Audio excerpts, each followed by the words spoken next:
Hey guys, I wanted to show you some information on DDWRT and how to install it.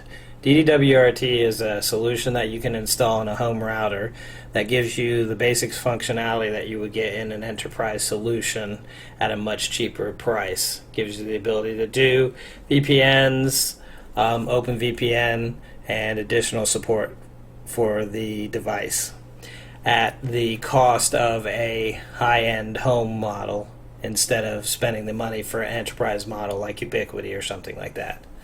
So the first thing that you want to do is pick out what router you want, and by doing that you go to DDWRT and you search the router database to see if the router that you're looking at is compatible with the software of DDWRT.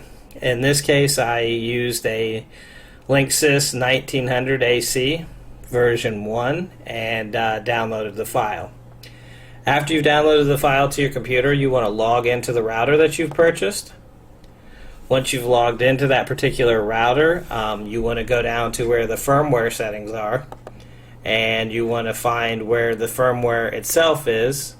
Right here it shows you current version for the Linksys, and here's a manual way to update the actual firmware on the router itself. So what you want to do is you want to choose the file that you've got from the database from DDRT.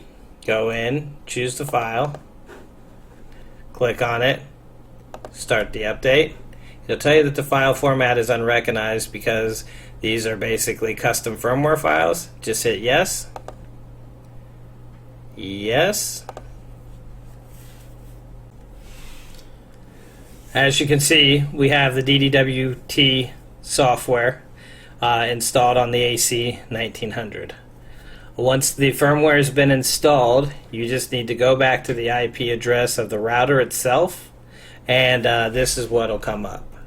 So basically, it's like you're logging into the router for the first time. I'm just using basic password and set for right now to get into the router itself.